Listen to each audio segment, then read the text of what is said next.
You are about to participate in a great adventure. You are about to experience the awe and mystery which reaches from the inner mind. With the emergence of global internet, a human population of several billions, an electronic noosphere, that we are now within the shadow of this transcendental object at the end of time.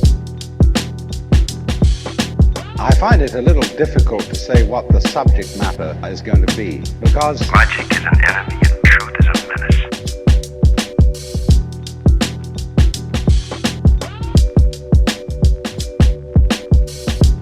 Shake and bake, steps back, three-pointer, bang! What do you think Nikola Tesla talked like? Serbian accent? Maybe. I don't know. Well, I don't even really know what a Serbian accent sounds like. It's just generic Eastern European. Didn't it sound kind of Russian almost? Yes, we pull electricity. We'll pull electricity from the air. It's yes, I built the Wardenclyffe Tower. No, No, he wouldn't have talked like no, I can't imagine him talking like that. no, I know. Everyone back then talked weird. I feel like 1800s people. What a guy. Yeah, remember all of the, I think you showed me some, like talks or speeches given, Oh yeah. and how similar a lot of the people talked back Yeah. in like the 50s or It's very 20s. weird. And, They all had that weird. They call it like the transatlantic accent. yeah. Where it's like American, but it also sounds British, and they kind of meld together, almost like it sounds like what people would talk like if there was a nation that existed in the middle of the Atlantic in between. And it's like every time they talked, it would be like they were giving a speech, like Right. something, everything they said sounds so important. Well, I happen to be a writer and a singer and a performer and an actor and a dancer, and today we are joined here on the show by Adam Andrus. Yeah. And yes, I've been working as a foreman for 30 years now. And it's like, no one talks like that anymore. No. Or you listen to politicians give speeches from back then, and just no one sounds like that anymore. It's very weird to think that there's just an accent that existed in this country that just doesn't exist anymore. You know, it was really big against amongst like broadcasters and actors. I guess they would teach people to speak like that because it was a really easy way to understand people on the radio. Like apparently it really helped with enunciation, and it made things sound, you know, clearer, and just I guess things weren't really broadcasted in super high quality back then, so they were like, all right, we have to speak in a way that allows people to really understand what you're trying to say.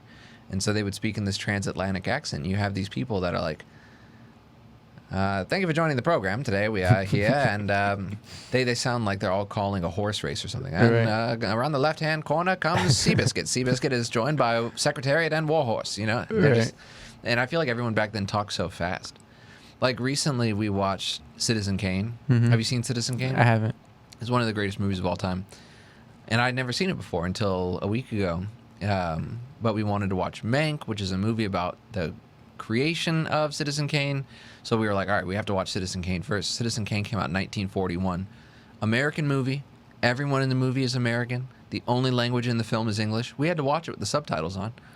Or like Oh. certain scenes, not the entirety of the film, but there were certain scenes where we like rewound 3 times and we were like, They're using what did he slang and just say? lingo that. Well, they're just talking so fast, and you know they're saying things and they're exchanging. They're like cracking insults at each other like so fast, and Right. everyone is just talking so. Everyone was so witty, and no one talks like that anymore. Yeah.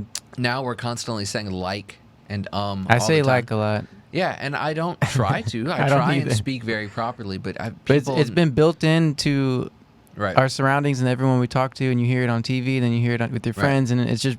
And I feel like it's the same thing back then. When if everyone's talking like that, you have no choice but to talk like that. You don't even know what just else a product to. of your environment. Yeah, you don't even know what else to talk like. You don't. Right. You don't even have that option. But and what's interesting is, you know, I don't know a lot of people who speak other languages, but I've heard people speak, you know, languages other than English, and I don't really hear them saying or an equivalent word in that language to like. Like, have you ever heard someone Interesting. speaking Spanish and use a word in Spanish similar to like? Is that a thing? I have heard them use similar word to like there's some kind of tone or something they say that's It's kind of just like a noise. It's not like yeah, it's just a noise. which I guess I don't know. sounds like a noise to people that don't Yes. speak English. Yes. Whereas like we kind of perceive as a word, Right.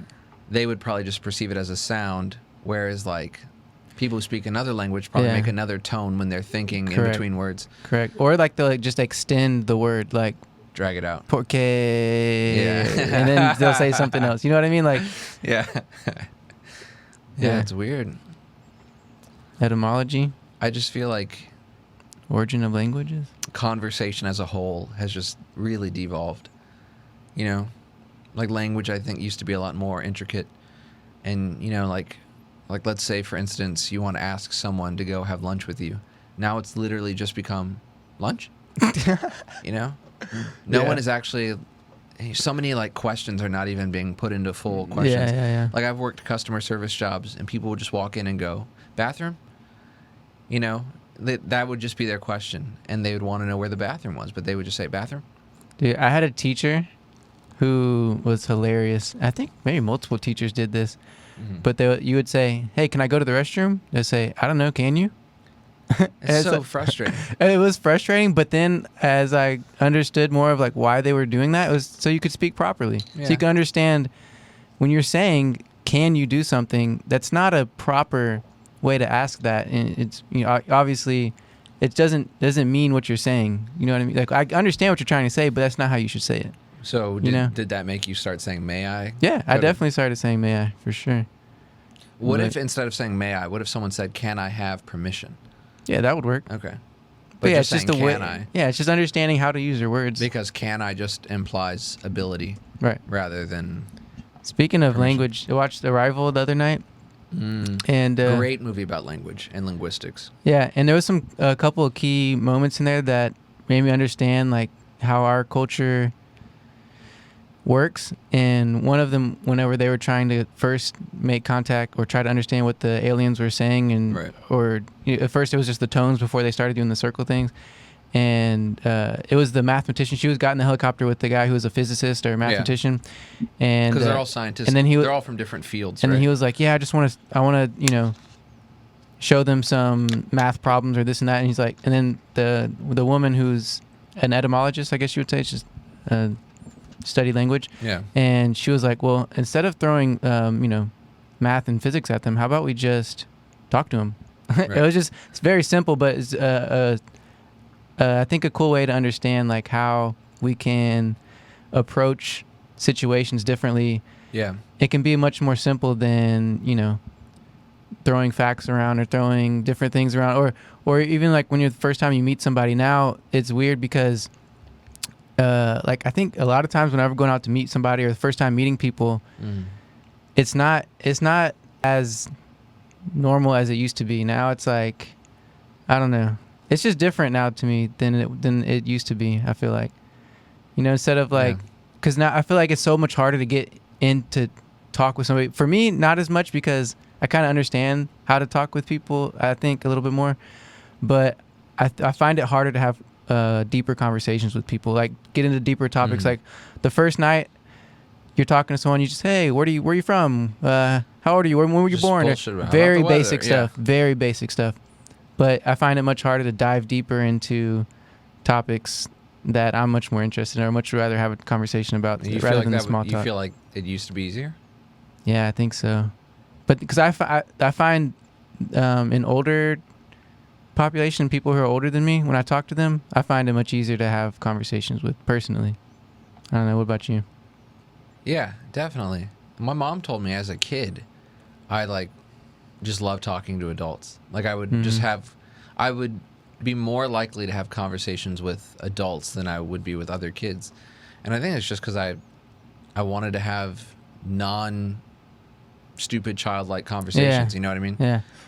So I think I've always enjoyed conversing with people and like conveying ideas and stuff like that. But yeah, I guess I've noticed that. But then again, I'm not like a huge people person, so I don't find myself trying to like strike up deep conversations with Dude, strangers that often. For me, it's weird because I'm a different kind of person. I'll dive deep, and you can ask friends too of mine, because I didn't really notice I did this until my friend Anthony, who was on the first episode. If you haven't seen that episode, go and check it out. But he was like, dude, that was so, because he's into astrology. I forgot what he said. He was like, that's so Aquarian of you or something, or whatever it was. But I forgot what he said. But like, I'll just like, the first time meeting somebody, I met one of his friends for the first time. I was like, so tell me your story. You know what I mean? It's like, that's a deep question to ask, like somebody you just met. And I was like, oh, I didn't even think about that. I just genuinely want to know, and just I'm curious about you. And I probably threw him off guard. Yeah, A but no, it stranger really just going, didn't, though, "What's your because he took it really well, and he like graciously told me his story, and it was amazing. But I immediately want to dive to the center of something, like, all right, tell me about this, or tell me about this. Like, I want to know, what does this mean? Like, that's just how I am as a person, and it comes out when I'm talking with people too. But that's kind of why we're doing this podcast, dude. We're gonna talk about some deep things, and this is a platform and opportunity to do it, you know? Yeah. So we're a few minutes into the podcast, so I'll just say today we have no guest for the first time since we've started doing the show. It's our first guestless episode. And life has just been kind of crazy for everyone, so we had a few people that we were really interested in having on the show that we'll have on the show at a later time. It's just right now, people's lives are all over the place. So next week, we'll probably have someone really interesting to talk to. But it's kind of cool just to have a show where it's just us for a change, you know, and no real agenda or anything to talk about. So if you guys are not in the mood for just a really open, non-directed or formatted conversation, you can skip this one or whatever. Go to episode 5 No, next don't week, skip this. or We're going to talk episode about some crazy shit. Don't miss it. No. Yeah, it probably will get crazy. This will help, though, with me switching back and forth. It's only 2 screens. Only 2. So it's just boom, boom, instead of 3 or 4. Like, It'd be cool if you just had a shot of like both of us and you could just leave it on that. I know this camera is the only wide one we have behind me. Yeah, but even then you would just like be seeing over your shoulder. There. Yeah. Yeah. But I don't have that one on. No, it's yeah. As long as it's not hard for you to switch. No. But yeah, man, I wonder like what conversation will be like in 50 years. Maybe we won't even talk. So okay, here's the theory is that we're all just going to speak telepathically, and that everything we say. Eventually, no time soon, but yeah, but or if you have Neuralink. Oh yeah, I mean, and there's a possibility. We'll just upload thoughts to each other. Or, but yeah, in eventuality, I feel like it's going to be telepathic communication where we can just communicate without even, like, whenever you receive whatever I'm going to give to you, just instantaneous. It'll just be like feelings versus like an actual like thought out, right? Or not a thought out, but yeah, more like of like an intuitive kind of feeling, like knowingness of what you don't are think trying it would to say actually versus be conveyed via like language. Yeah, it's not like you're gonna like once you telepathically receive what I'm sending you. It's not like you're gonna think, oh, I want to go to the grocery store. Right. It's not gonna be like I want to go to the grocery. It's gonna be, I think, just more of like it's just gonna be different. It's not gonna be something we can even comprehend of what it's gonna be. You know? Yeah, we can't comprehend it because, like, I bet if you told someone 60 years ago that eventually everyone is just going to have phones in their pocket, but they won't really be using them to talk to each other. They'll just be sending word messages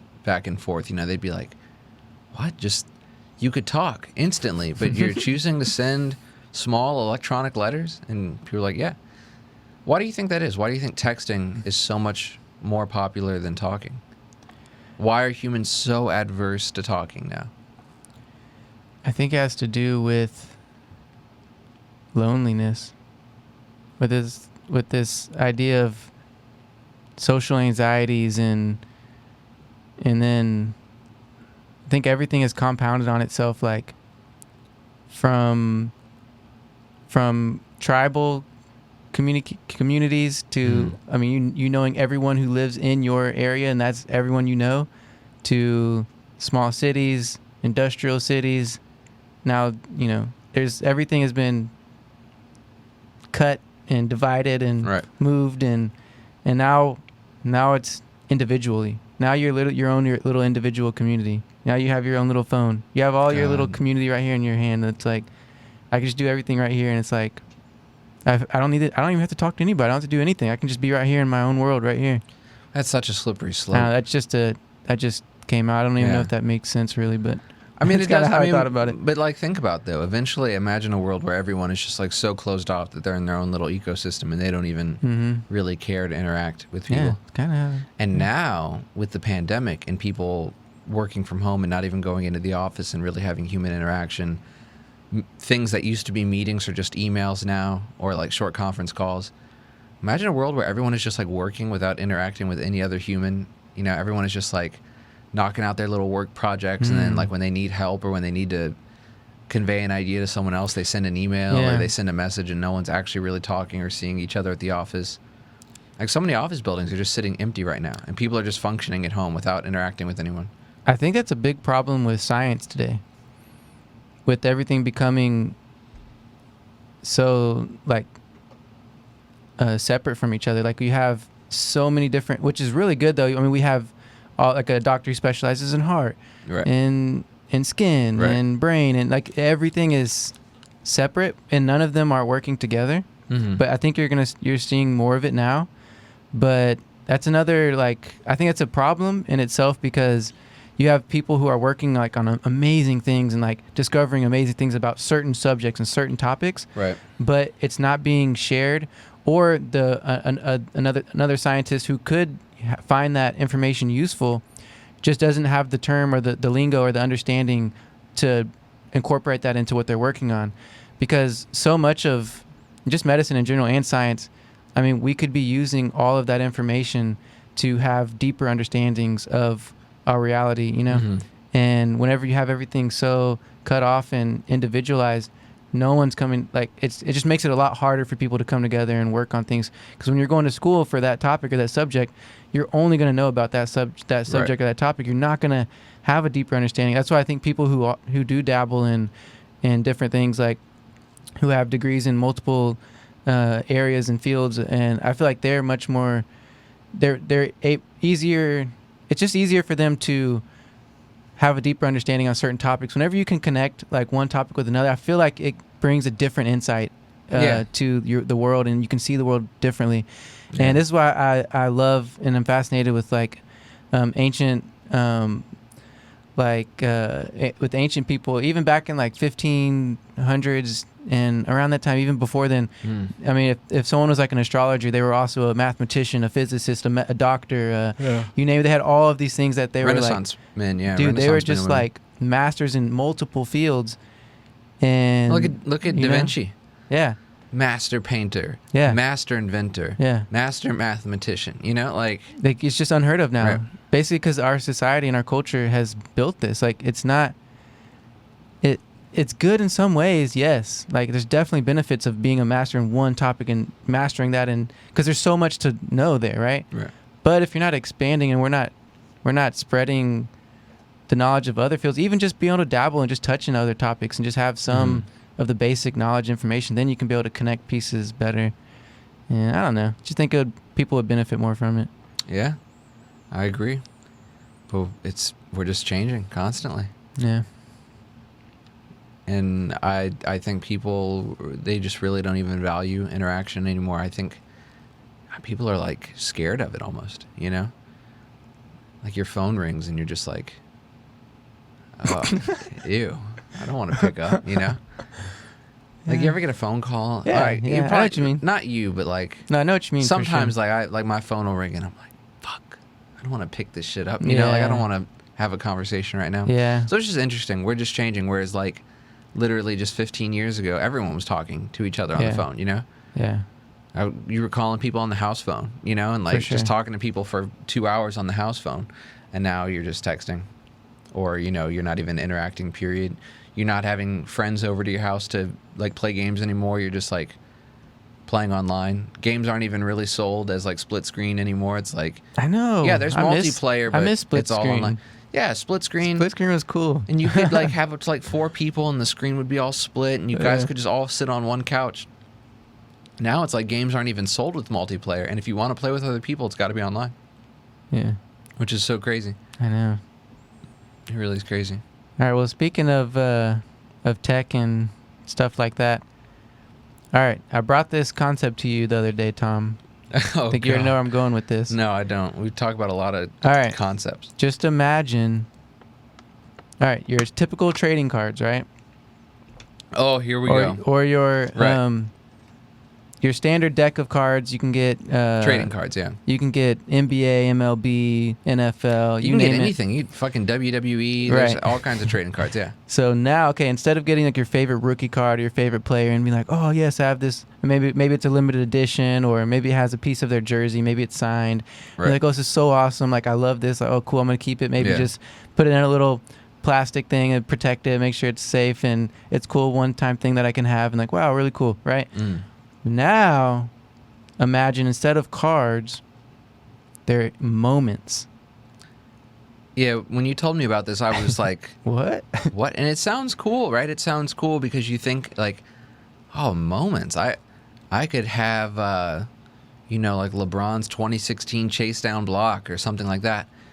But the moments that I saw on NBA Top Shot, it's basically like trading cards, but you're purchasing things like a Luka Doncic crossover from a regular season game or whatever.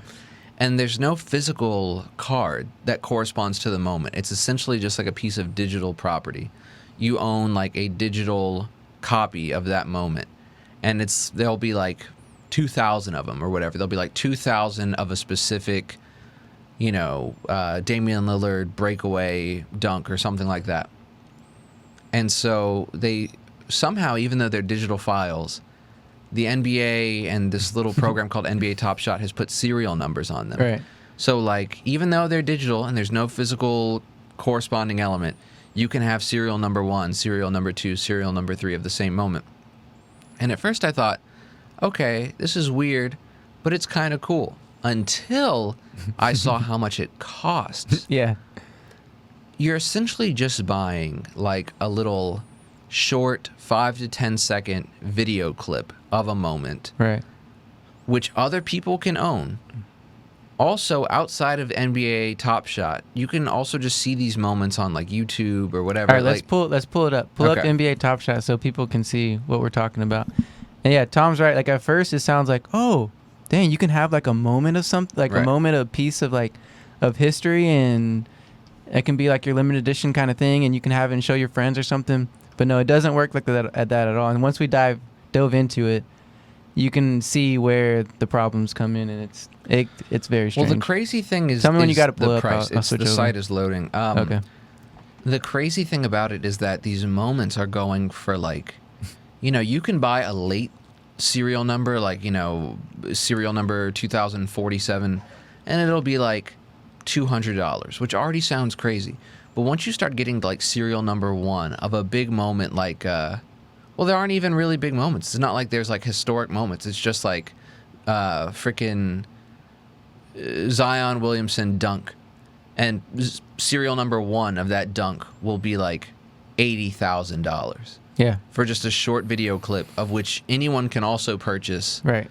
Or you can just go watch that clip online. It's not like you buy that clip and then it gets taken off the internet. It belongs to just you. Yes. You're paying $80,000 for something that is absolutely worthless. Which still, that would be crazy if you could buy the moment and you personally That would owned be it. crazy. I That mean, would be. it would- People would be enraged. You It know would what I be mean? it would be crazy and it People would be would be horrible pissed, because yeah. people would just be like taking content off the internet to like It's almost like collect with it and hoard music. it. Like, okay, Yeah. imagine if you're the NBA player and Right. someone buys your moment. It's like, I did It's that. gone. Yeah, Like, I how know. can you own what You're I did or Steph something? and someone buys Yeah. one of your 3 moments and then it's just gone. Yeah. Like imagine if someone made a song and then you bought that song and that's it. You had that song. No one else Oh. had it. I mean, it's kind of what the record labels do now. Yeah, I guess. But In a way. we're talking about like on a level that's open to the public. Yeah, I this don't is know open to the public. Why so. this website won't load? I don't know if it's like this computer can't run the plugin. Oh, really? properly. Is it not pulling up? It's just stuck on loading. Oh, that's strange. I'm gonna bring up this article here. It says the whales of NBA Top Shot made a fortune Yeah, and another buying LeBron highlights. Another thing with the Top Shot is that no one is doing this thinking like you would if you're getting NBA cards, like an NBA rookie. Oh, cool, I got my one NBA rookie. No one's thinking like, oh, this is cool, it's valuable to me. Everyone's only on there because they want money. Like that's really the only reason is to buy and sell. Right. It's basically like stocks. It is It's like NBA stocks. stocks almost. But it's just for stupid moments. because it's like when you're doing stocks, you're at least purchasing shares of a company. Mm-hmm. With these, you're just buying There's worthless short no- video clips of moments in the NBA. Right. And they're extra worthless because moments just keep happening. Right. And they're not historic moments like Ray Allen corner 3 to beat the Spurs in the finals. Like, it's not stuff like that. It's just like Luka Doncic crossover from a regular season game, $5,000. Makes no sense. And so they have no worth. There's an infinite supply of them because new moments just keep happening. I mean, how much money does the NBA make off? And the fact that the NBA created this and they're just Yeah, this profiting isn't off it, NBA. it's really actually This kind isn't of like disgusting. some guys or some kids came up with this If concept that and happened, made I it. would be less mad about it. Yeah. But it's the fact that it's the National This is the Basketball NBA. Association Yeah. is creating. So anyway, I hope this fails. I have a horrible feeling that it won't. I feel like it's going to somehow Yeah. be very successful. Yeah. But so these moments they fall under a category. I think they're called NFTs.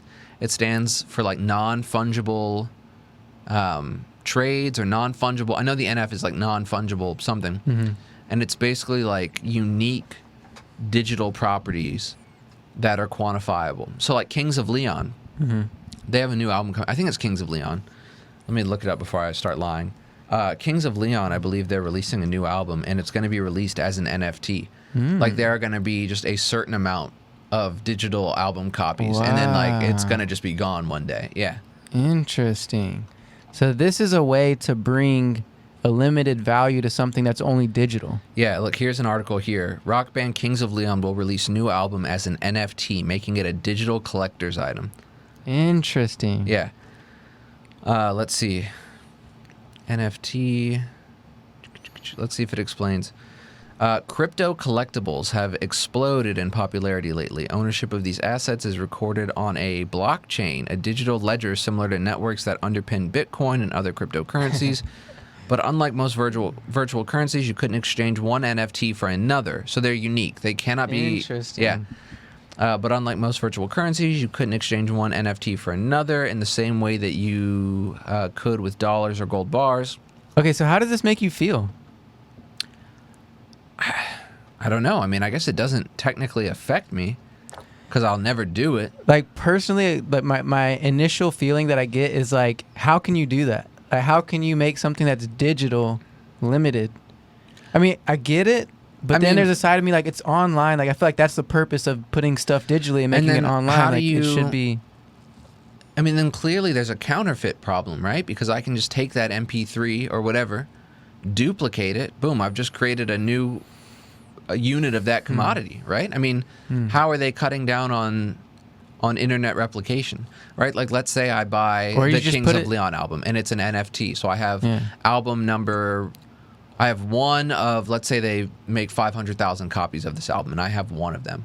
How do they stop me from just, like, duplicating it on my own computer? Maybe because you can only listen to it through a verified source. Maybe. What if whenever See, you I listen to don't- it, yeah. it pulls up like a lockdown browser? Where you can Possibly. only listen to it through Yeah. there. That's probably how But it then is. can I put it on my phone? You know? I mean, you could probably record it with an external source. Like you wouldn't be able to direct download it probably. I mean, but you there's could probably, no way you know what I they mean? can stop anyone. I mean, like, you could just open any audio editing software and just record your computer's sound card, you know, whatever is coming through it. Yeah. There's no way they could stop you. Yeah. So, I mean, unless they were, like, heavily policing it for copyright reasons, I don't know. But they are going to sell this album as a non-fungible... Yeah.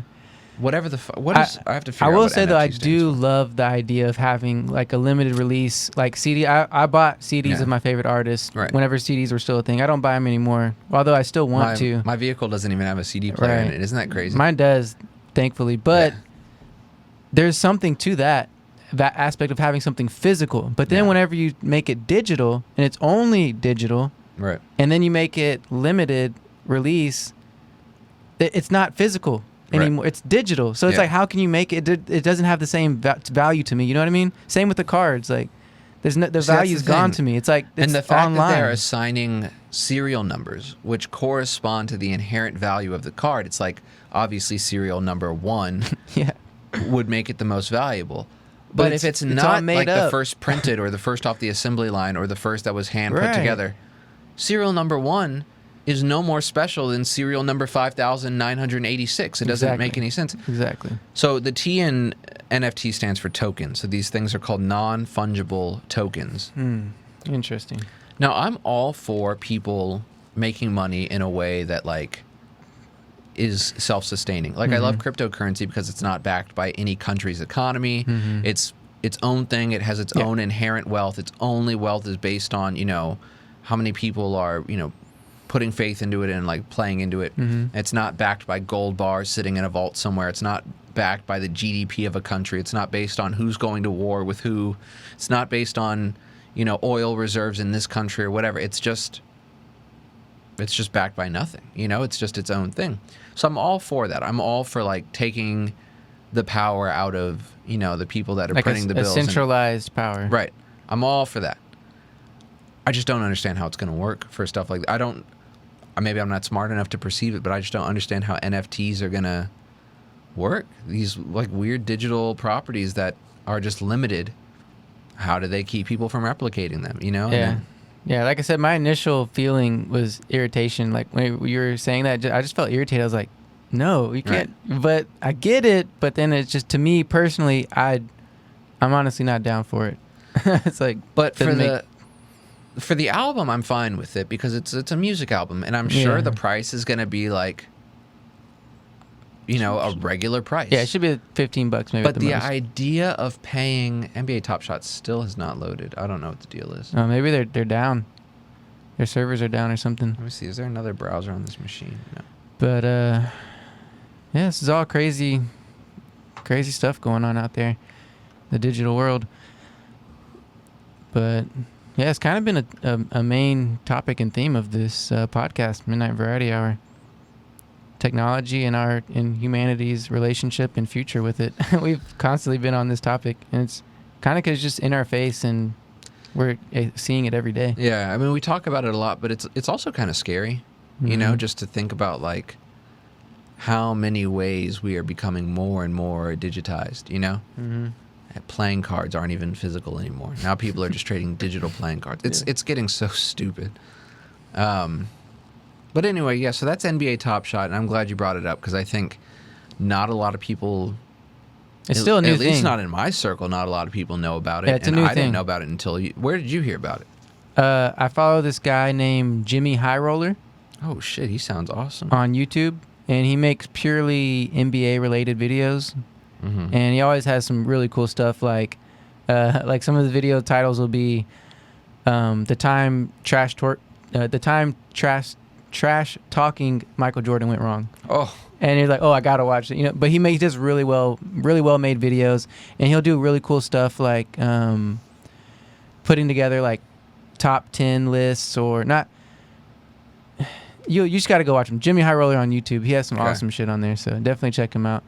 But another topic or conversation I want to bring up, you know, I love to transition like this, and so we're gonna do another transition here. Okay, is what? And I'm gonna ask you this as a question first for you to answer. No idea where this is going. Okay. And well, originally came to me through my idea of like what makes us interested in certain topics, what makes us open-minded, what makes a person open-minded to the world and certain topics, and what makes something interesting to you rather than it not being interesting to someone else. For like history, for example, a lot of people don't like history. It wasn't their favorite subject in high school. They just didn't give any care. They didn't care about it at all. And so that's made me think, okay, why am I interested in it? Why isn't someone else? And then on top of that, and mainly where I'm going with this is open-mindedness. Like, why are certain people only interested in very few things? Like, and I think for you and me, we're both very interested on multiple topics, and this is one of the reasons why we started the podcast and why we wanted to do it together. Both being very interested in a multitude of topics.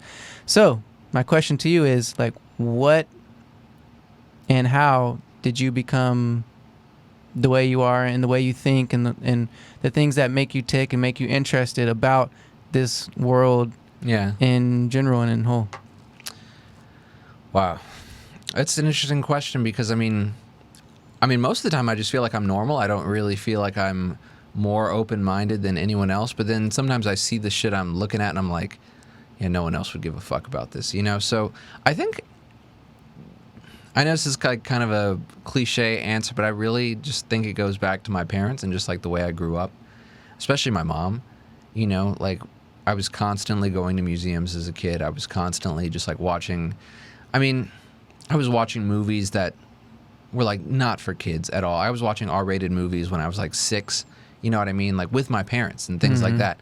I'm not recommending anyone does that with their kids, but I'm just saying, like, I think I just always had like a really mature view of the world, like as a kid, and I don't know, I would just always find stuff interesting. We'd go to museums and I would just be looking at exhibits and just like go home and then like want to look up more stuff about it. I mean, like I'll find myself awake at like 2 a.m. on mapfight.com comparing which countries are bigger than others and like how much geographical landmass different places take up. Or like I can go into any museum of anything and be interested, like whether it's a science museum or like a museum on like the world's largest pecan, you know, like whatever. Like I can just find anything interesting. And I think it just goes back to the way I was raised as a kid. I think it goes back to having like a really diverse kind of just like upbringing. I was going to art museums, looking at art, but then I was also, you know, exposed to a lot of scientific concepts. You know, then I think it goes back to having 2 parents that are extremely different from one another. So my mom is like complete opposite from my dad. My dad is he's a huge history buff, huge trivia buff. He loves planes, he loves cars, he loves, you know, mob movies. He loves like all of these things. Then my mom is huge into art and interior design and going to museums and being outdoors and architecture and religion and things like that. And so I was an only child, which means I was spending mass amounts of time with my parents. I had no brother or sister at home, so like my parents, all their time was spent with me, all my time was spent with them. And so we would like watch movies together. I would watch stuff my dad was interested in. I would watch stuff my mom was interested in. I would go out and do stuff with my mom. I would go out and do stuff with my dad. And so I had these 2 adults that I was spending a lot of time with doing completely different things on complete opposite sides of, you know, like the mental interest spectrum. And then I just think as I grew up, I kind of just never grew out of finding both sides of the world super duper interesting. And I know that there's probably loads of open-minded people, or it feels weird saying open-minded, like it's like shitting on other people that aren't into stuff. No, that's not what I mean by it. Like I know it's like it feels weird saying like, oh, I'm open-minded, and there's people that aren't. Right. Because when you say you're open-minded, Right. that you're immediately assuming there's people Right. who aren't open-minded. So I'll say what word do I want to use to describe myself? I'm sure there are people that are interested in a multitude of things that had like 9 brothers and sisters and a single parent. And so in my particular case, I think it's because of my home life. But, you know, there are loads of other people that, you know, are more diverse in their interest than me and had completely different home life. So I have no real way to explain it. But for me, I think that's what it is. Like you know, you weren't an only child and stuff like that, so your experiences as a kid were probably totally different than mine. But for me, that's just what it was. I don't know. I just feel like I was constantly exposed to like so much stuff from opposite sides of the spectrum, and then those interests just never went away. You know. So I don't know. No, it's fascinating. It's just fascinating to think about. Yeah. Yeah, and for me, it really came to like my childhood and everything was pretty standard for the average, you know, middle class, you know, middle to low class. Average American kid, yeah. Yeah, I was, you know, and kind of just fell into certain friend groups and things like. So I got really big into music, and I mean, I came from a family of music. My stepdad was a drummer, always bands, hanging out. So I got to meet some really cool, interesting people, and I would travel to shows and concerts and rehearsals and things like that. Was always really cool. But I think what really came to what really brought my attention to like wanting to understand and learn more about the world that I'm in was whenever I first learned about Nikola Tesla. Because that was like what did it for you, just Tesla. That's what did it, because it was it was the summer after graduating, and I was just sitting in my garage, nothing else to do, smoking weed, hanging out with friends. Like, I mean, just an average summer, high school summer, just you know, hanging out. and we're just bored. And me and my brother Aaron, who I really hope comes on the podcast soon, because he's very smart. I think he's smarter than me in many ways, and is a very deep thinker. And we would just have conversations about so many interesting things. He would show me this, I would show him this. And this was the time whenever like YouTube first started getting big, and a lot of search engines started getting big. Like you could easily search topics that you were interested in and find things. And so when I first learned about Nikola Tesla, I was like, what? I had never heard about him before. I had just graduated high school. Right. So you're telling me I'm in the U.S., supposed to be one of the best educations you can get, no matter really what school you go to in the U.S. I mean, you're supposed to be a privileged, person to be able to have an education in the U.S., right? Mm-hmm. Well, I haven't never heard about Nikola Tesla. And so that was like... But you hear so much about Thomas Edison. Yeah. Yeah. So this was a question I had. Why do I not know about Nikola Tesla? Right. Let alone that he's an incredible, once-in-a-lifetime person. Why haven't I learned about him? So then that made me question the education system. Mm-hmm. Why isn't he being taught? What else haven't I been taught? You know what I mean? Right. And so I went down this wormhole of just like my mind just exploding of like, what the heck? And so I just started learning about all these different things, different topics, things that I didn't normally learn in school, right? You weren't normally taught. I'm sure other people were taught about Nikola Tesla in school. Oh, yeah. This was just my experience. Right. And so, yeah, man, I just went on down this crazy hole. And then also, like, personally, I do credit smoking weed. I'm Opening serious. your mind. No, yeah, I really am serious, because this was a time, like, I went through hardships and I was going through a lot, personal life and things like that. Like, so it was one thing that I could do that would really just be amazing, and just kind of get away, smoke a little bit, just be in a really peaceful, happy place with friends, and just, it was a really amazing thing for me. But what also happened, I felt like when I would smoke and I would be high, I would just like want to learn. I would just dive into things. Like I would just want to go. Like I would just I would just follow links. Yeah. Articles. Read this. Like I would just go. And when I was in that zone, I was just like, just sucking in information, Like a and just sponge, wanting to learn things like crazy. Right. But it was broadening. Like I was more open to learning about different things. Like versus like when I wasn't smoking, like I kind of was uninterested, didn't care too much. I'd rather go play a video game or something. Like, but for some reason for me in that moment, in that time, whatever was going on, like it just opened up my mind to these various topics of everything. I just wanted to learn about different things. Like, why does this happen? What is this? And, got into some conspiracy theory type stuff and different things like that, but it was all learning experience. And it was an amazing time for me. And I think I carry a lot of that over today into the person I am and the things I'm interested in. So, yeah. Now, did you remember it after you were no longer high? Yeah. When you would like just go on those information binges stoned off your ass, would you like sober up and be like, oh, I remember all that? No, I'm sure I forgot a good proportion of it, but I do remember a lot of what I was reading, and the biggest thing I remember is how I felt when I was doing that. Yeah. Like I felt good. It made me feel good to learn. And I think this is something that we both have in common. We both love to learn. Like there's an inherent like goodness, like a feeling that you get whenever you're learning something new, right? Like when you learn something new and it's something that like hits you in a way that's like an aha moment, doesn't it make you feel inspired and like yeah, that's how I feel. I get chills sometimes. Like I learn something new, I'm like, whoa, and I'll get chills down my body. I'm like, wow.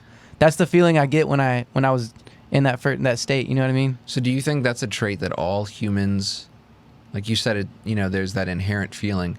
Does everyone have that? Or do you think there's just some people that are born with that drive to learn and that they get that feeling of just like excitement and they get that rejuvenation feeling from learning, and then there are just some people that don't? Like, because I mean, I've met people who just have zero interest in... reading studies or going to museums or reading books. Like they would be perfectly content just living their life in front of a phone or in front of a TV and just watching like garbage TV, driving to their job. Is that just like you're just born with it, or you're just not? I think everyone has that capability and that opportunity, but I feel like some people are more in tune or more in touch with that side of themselves than others. And some people just haven't unlocked it. Like some people just not necessarily unlock, but just aren't in touch with themselves and the feelings that you would normally have. I feel like in many ways that we've been like not suppressed was the word I'm looking for, but like kind of tampered down, like in our emotions, in the ways like we express ourselves and the feelings that we have, like and a big part of that is just like our culture and the way we live fast paced, and we don't have time to sit and just kind of feel like, oh, what am I feeling like today, or how does this make me feel when I read this? Yeah, or no one's really kind of like being mindful about the stuff that they're doing. Yeah, because if you're really in the moment, no matter what you're doing, you're gonna have an experience, good, bad, whatever. And then you're gonna remember that experience because you're so in that moment. Yeah. So I feel like same goes for learning something. If you're in that moment, or if a professor is telling you something and you're just locked in, and he tells you something and you're being receptive to it, and it hits you in some kind of way, you're gonna remember it, or at least you're gonna remember the feeling that you got whenever you first heard it, right? Yeah. And there's certain. Yeah, so that's kind of how I feel about it. So do you feel like in places where there's an education system that's more intellectually stimulating, and you have curriculums that are more tailored towards cultivating creativity and curiosity and things like that, do you feel like the people there per capita are just more open-minded and more in tune with that whole... Not they're inherently more open-minded, but do you feel like people that... Because you said, like, you know, you were first sparked by the idea of, like, oh, Nikola Tesla, why am I not learning about him? In places where there are kids growing up with really comprehensive and inclusive educations, do you think they are inherently more apt to be curious and intrigued by the world around them than kids in places like America, where education is so based on standardized testing and, okay, these are the key things. You need to know mitochondria is the powerhouse of the cell. George Washington sailed across the Delaware, and there are 3 branches of government. Like, you know, do you think, like, the people that grew up in, like, homeschool or Finland or, you know, like places where education is just drastically different, does that just naturally put out more open-minded people? So I think that... Okay, number one, first thing that you have to understand is that everyone's different. There's not one single... Yeah, it's completely true. And there's not one single person who learns the same as another. Yeah. And vice versa. Teaching. Not everyone's going to teach the same. So what I think it comes down to is that, yes, I think there are certain ways and techniques that will help with just learning in a healthier environment, creating situations that are just going to feel more welcoming. Just like the basic foundational things for like a human to learn in. There's definitely science on that, of understanding, like, if you put someone in a comfortable, relaxed setting where their brain can be more at ease, more receptive to just learning and just sucking in information, definitely. But then there's other things where it gets more complex, of like standardized testing, for example. There's some countries that have 0 tests at all and don't test 0. I think Switzerland maybe... Or one of those sounds right. Or Netherlands. It sounds crazy to us, the idea of, like, what the fuck? No standardized tests. Fucking tests. Like, whereas here, everything is like, gotta be ready for your STAR test or your STAR tax test. For us, it was tax test. Yeah. But I mean, it's like a different test for every state. It's just like, all right, there's this test at the end of the year. Everything we do from here till the end of the year is going to be about getting you ready for that test. Yeah. We were learning things when I was in school that weren't even about the material. It was like literally just test-taking tips. Yes. It was like, here's how to do process of elimination to like just weed out. And it wasn't like, here's why these answers are right and here's why they're wrong. It's like, here's how you can try and up your test scores. Yes. Even if you don't know the answers. This is how you can up your test. Think about how insane that is, that they were teaching kids that. Hey, even if you don't know the material, here are ways you can still up your score. Yeah. So there's definitely, and I mentioned this before, there is something deep-rooted problems in our education system. And like one, a cancer just at the center of it. Yeah, man. And one is because it's almost like a industrial, our schools are set up for people to come out and get like a job, like a 9-to-5 job where it's very basic. Like if you look at the way our schools are set up, the way the teacher is in the front. There's one teacher, and all the kids are here, and like it creates this environment of like this is the leader, this is the person. You don't question them. Right. There's something wrong with that. There is something good with it as well, but I feel like it creates a mindset, and it creates this environment that's not necessarily healthy. And on top of that, yeah, you're taught to do very like basic tasks and like not think outside of the box. There's very little critical thinking that goes on in our education system. And what this happens is it creates people who come out just to work like at a Ford factory or you know what I mean? Or just like basic skills. Like you're not taught to do really anything imaginative. You're not taught to use your intuition, your imagination, your even basic life skills, how to grow food, how to manage money, how to clean, how to eat properly, how to like like we go to school not to learn basic life skills. Right. Why? Why? So like this is why I'm fascinated with like there's a school in Colorado, I forget the name of it, where I think it's either a full-time school or you can just drop your kids off at like a summertime kind of thing. But like you're getting like school credit, and you basically drop them off, and there's guides and teachers who take them out into the wilderness and nature.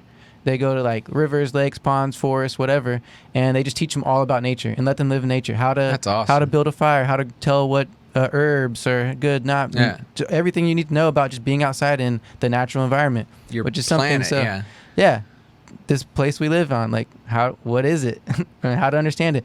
But there's also something really healthy about that, about being outdoors. And if you think about, you're in a classroom at a desk by yourself, looking down at your paper, writing. Of windows, you do a couple small windows. You do a couple of collaborative work, a little bit here and there, but you're in a square space. Like, so everything about it is unnatural about our school. You and everyone else, you're all like 2 by 2 feet away from each other, and you're just like looking up at this one person. You're not really allowed to, I mean, you can ask questions, but you're not really allowed to inherently question the way you're being taught. No. You're kind of just like, all right, this is what it is. You're doing this to pass this Conformity. test. That's what it is. Be conformity. Right. What they used to do in my elementary school, everyone walk in a single file line, hands behind your back.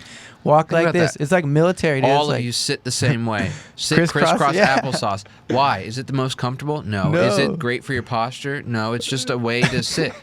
Sit in a way that closes all your limbs off, that like doesn't allow you to censor it. You know, it's so weird. Yeah, it's very strange. And then it's just like, walk single file. Think about that. Single file line, hands behind your back. Yeah. Why the fuck would you have to walk like that? Yeah. Dude. So you just see like a little army of fucking 6-year-olds just walking like, they're off to the chow hall or whatever. Strange. Then they sit you down at lunch, where you then sit at tables like with just like your little group. Boom, you sit with your little group, you eat, then you go back to your classroom in your single file line. Yeah, it's very weird. Mm-hmm. It's very so weird. I know for sure there's better ways to do it. Oh, it's got to be. If you look around the country, there are countries right now implementing new ways of learning, new ways to enhance your cognitive functions in your brain, and in ways that you would never understand or even be able to comprehend, because of how different it is from our experience as being in America going to school. Mm-hmm. It's so outside the box that you're like, that would never work. You're not going to succeed without taking a test and being able to get high scores on your test. No, but it's all wrong, and we need to completely change the way and revolutionize the way we look at education. Right. And so, yeah, fascinating topic. That's crazy. Yeah. And then it's like, all right, then you have to do great on your SATs, because this determines whether or not you get into college. Yeah. Bullshit. It's so nuts. But speaking of mentioned intuition earlier, and then Nikola Tesla, could you pull up for me quotes from Nikola Tesla about intuition? And then after that, I want you to pull up quotes from Albert Einstein in intuition. Wow. Okay. Because these are two of the greatest minds to ever live on this planet, and I feel like what goes missed when talking about them is their thoughts on intuition and how important intuition is as a human being, because it's something that's almost like you can't measure it, so it's not based by any kind of science, but there is something that we all know, like we all have intuition, but it's like a sixth sense that we can't really explain very well in words. But I want people to hear what they had to say about it. So, all right, here's an article that I found. It's just called 18 Quotes on Intuition. It's from a bunch of different people, from Steve Jobs to Tesla, Einstein. Yeah. So here's one from Tesla. Tesla says, if you want to find the secrets of life, or if you want to find the secrets of the universe, think in terms of energy, frequency, and vibration. That's one of my favorite quotes by Nikola Tesla. But that's not the one I'm thinking of in intuition. Then but, Einstein says the only real valuable thing is institution. No, intuition. Oh, yeah, sorry. Sorry, I keep saying institution, or I keep seeing the word institution. Yes, the only real valuable thing is intuition. So what does that mean? What is he saying? Wait, here's another Einstein. I believe in intuition and inspiration. Imagination is more important than knowledge, for knowledge is limited, whereas imagination embraces the entire world, stimulating progress, giving birth to evolution. And Tesla says, but instinct is something which transcends knowledge. We have undoubtedly certain finer fibers that enable us to perceive truths when logical deduction or any other willful effort of the brain is futile. Bro, it's like some... Isn't this amazing? These quotes completely change the way you think about the way we should be learning Right. and perceiving the world. Right? Yeah, it is actually really interesting. And the fact that so many people from so many different walks of life are, you know, having quotes on this. Like, here's Yeah. Immanuel Kant, Yeah. famous modern-day philosopher. Yeah. Intuition and concepts constitute the elements of all our knowledge, so that neither concepts without an intuition in some way corresponding to them, nor intuition without concepts can yield knowledge. Wow. Yeah. So when we talk about education, why aren't we learning about our intuition? Something that we're born with. Same as our brain and our knowledge. The same way we can do a math problem, Right. we can tap into ourself. Let me switch this back. The way we can tap into like inherent knowledge, because like the understanding, to me, how I understand intuition is that we have this well of wisdom and knowledge within us that we aren't always conscious of, right? So like Tesla, for example, he famously had a vision where he dropped down and created the first alternating current with a stick drawing in the sand, right? His first vision of what an alternating current would look like.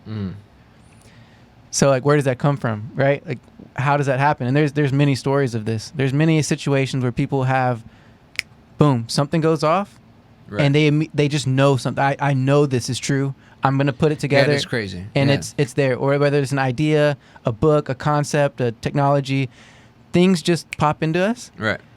And so where does that come from? And to me, that's intuition. That's like your intuition. That's something that's in you that you don't always Well, where know does is that there. come from? So then where does intuition stem from? Is it something supernatural? Is it something... There's people it's who like theorize that, yes. some sort of ancestral memory that you're like awakening without even knowing about it? Like, I mean, where...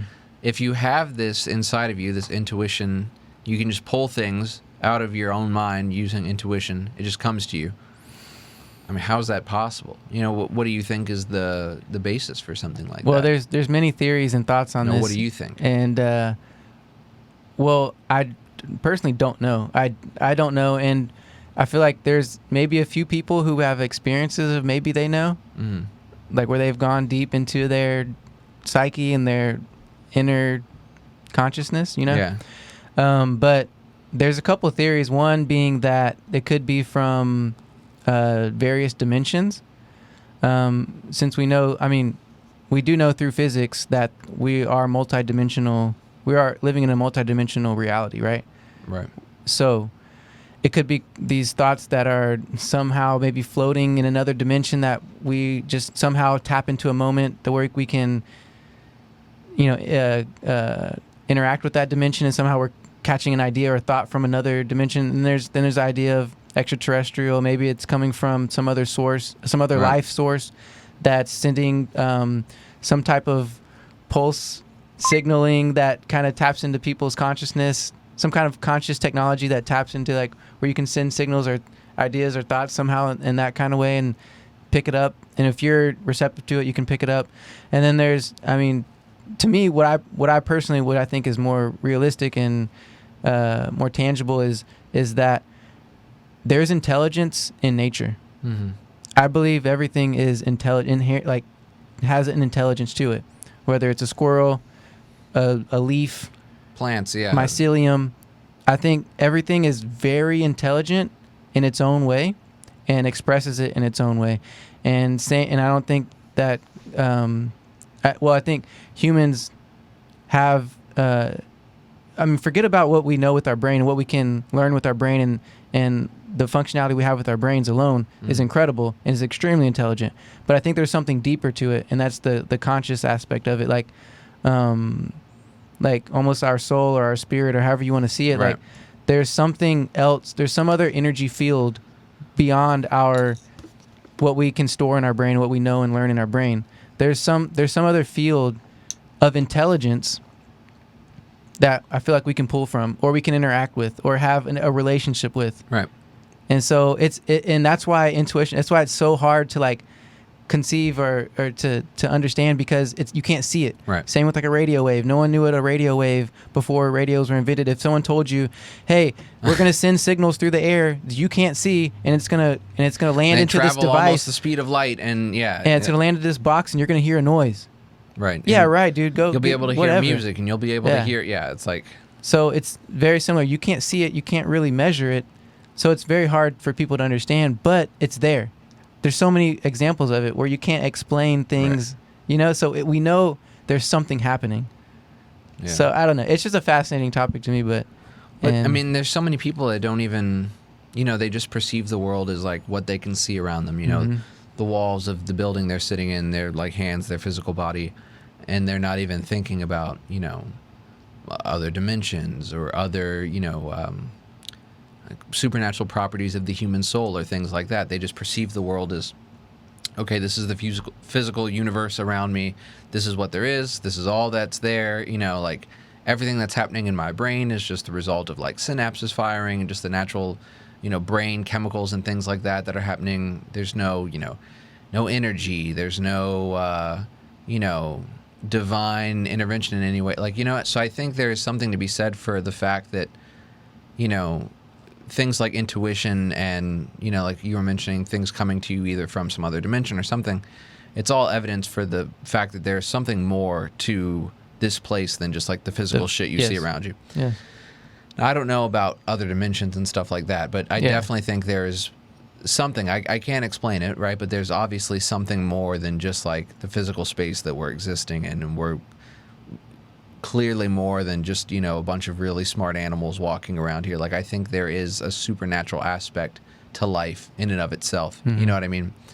So it's interesting. I don't know where it comes from. Dude, I don't. There's so many scientific experiments done that scientists can't explain because it defies all like of what we know based on like there's one where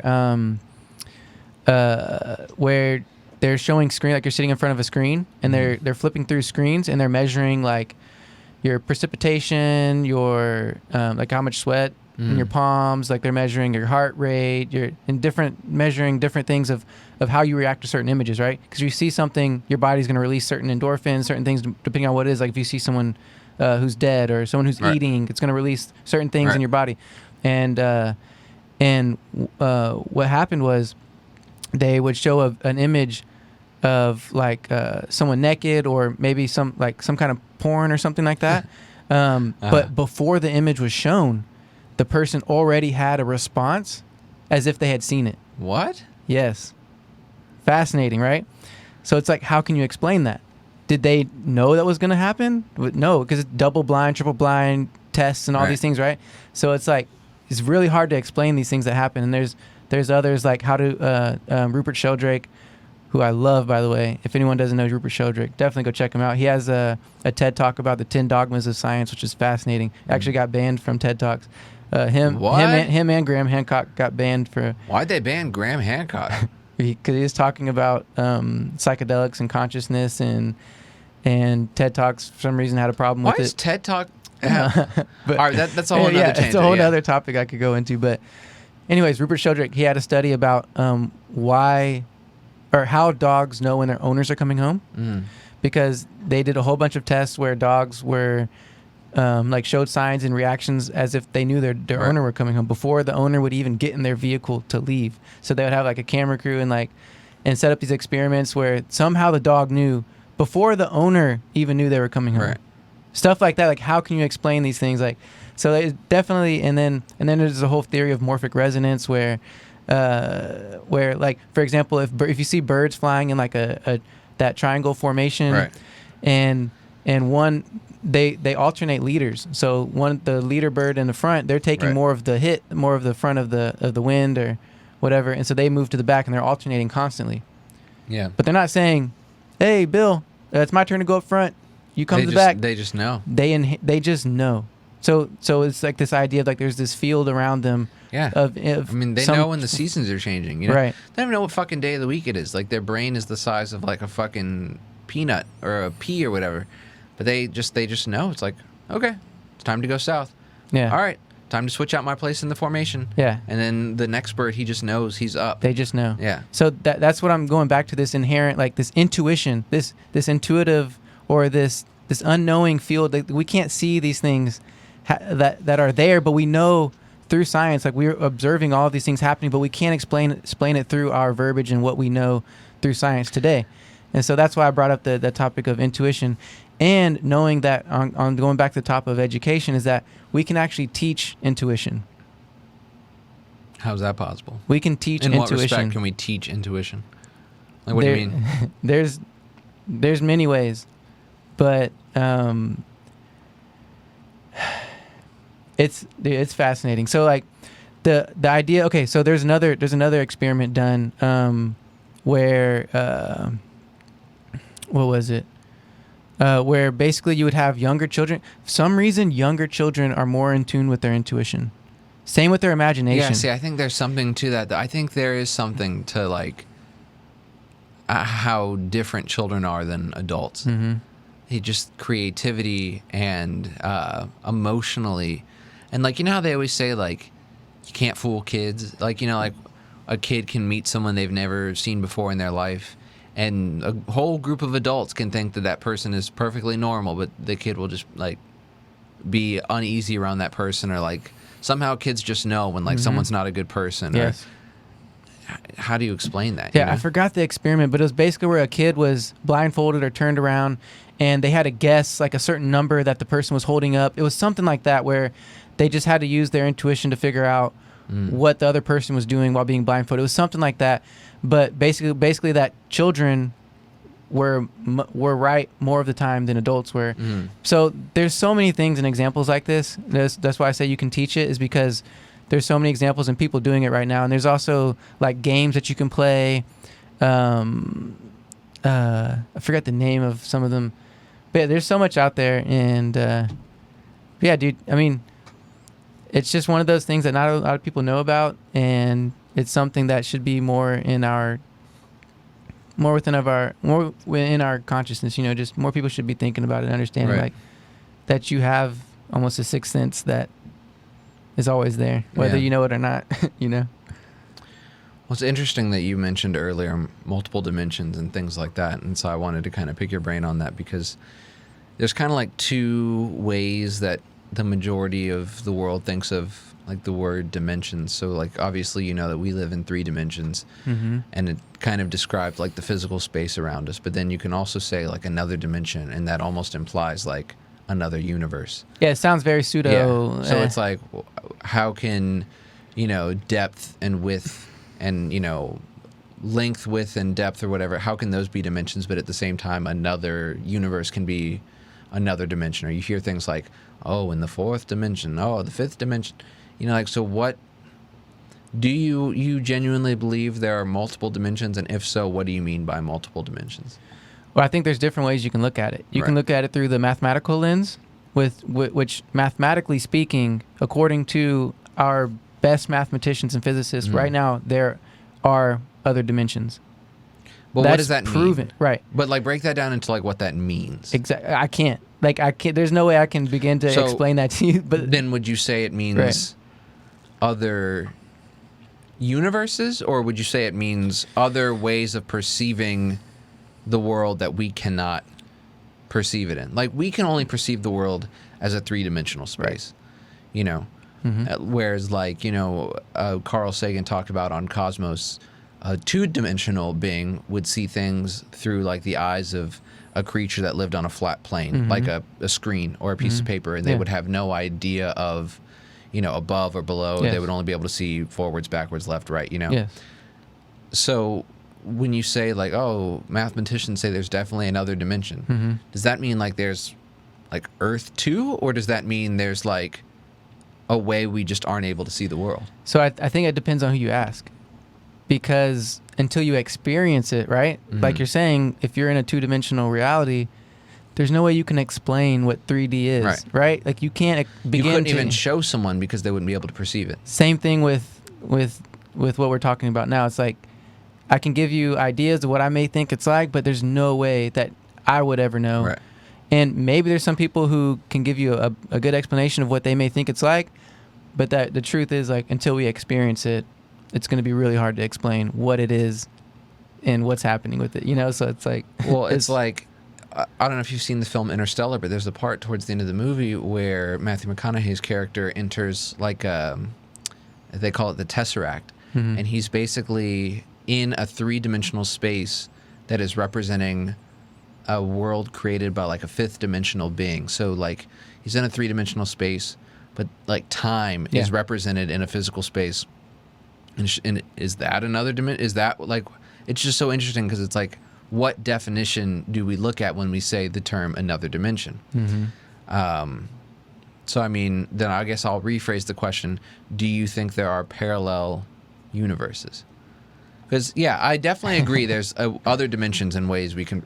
Like, obviously, I couldn't tell you what another dimension would look like. I could see, like, time being a dimension, and some being can probably perceive all moments at once, time in a physical space. Yes. But, like, all right, so I understand that definition of there being other dimensions, and there's other ways we can perceive the world that I can't explain to you because I'm stuck... I have a three-dimensional brain. My brain can only perceive the world in three dimensions. But do you think there's, like, another mirror image Earth somewhere where things are different? Like, what... Do you think there's a multiverse and there's just, like, other universes all around that are just coexisting at the same time? Maybe. So, maybe, dude. I honestly don't know, but I'd love to think about that. And yeah, you're right. Like, dimension is a time in itself, right? Like, understanding, okay, we understand time. Right. It's not a part of our physical reality. We understand that we age. We understand things come and go. We understand impermanence. Yeah. But we don't see time. Like, it's not, we can't hold time. You know what I mean? But it's still there. It's a dimension in itself. So that's fascinating. Time alone is fascinating.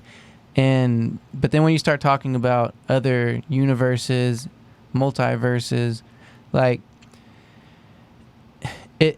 it's hard to comprehend our universe alone. So thinking just within our own universe, I feel like there's already probably very similar creatures to us out there.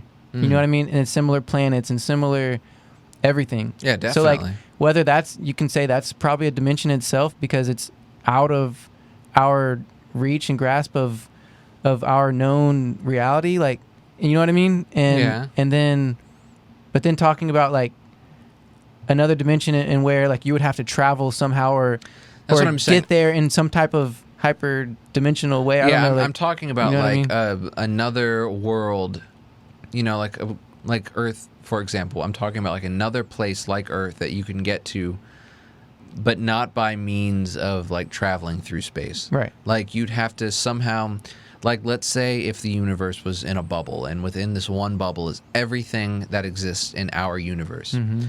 Jumping to a completely different bubble that you have no way of physically accessing. You know, not with light speed, not with warp, you know, not with, like, going through a black hole and coming out the other side. I'm talking about, like, a completely different universe. You know what I mean? It's like in... Like, you look at comic books and you have, like, the Marvel universe that has Spider-Man and Iron Man and all that stuff, and then you have DC, all these other people. They're just completely different universes. Yeah. So, and there's no way anyone from one could ever reach the other. No matter how far they traveled, no matter what speed they traveled at, they would never wind up there. So, I mean, is there somewhere another universe where, there's planets and beings and, things that are happening. Hey, you know what? Why not? Like, why wouldn't there be? Thinking about it, like, why wouldn't there be other dimensions and other dimensions of reality that we have no idea about? Like, if you look at an ant, like, an ant has no idea. Like, if you're walking past it, Right. or if you're like, or looking at it, like bending over, like putting your face right at it, it still has no idea what you are, that you're even another thing or being, has no comprehension of Right. any of that, of its reality outside of its connection it has with its ant. Dude, ants are fascinating, but anyway, but you get the point. Is like, if you were to blow that ant into another sandhill, he'll have no idea what just happened. Right. Or if you just smash it with your hand, he'll have no idea that it was just killed by a human, or it was just an act of God or the universe. Oh, Like, you know what I mean? Yeah. Same with humans. I feel like there's probably things happening to us Yeah.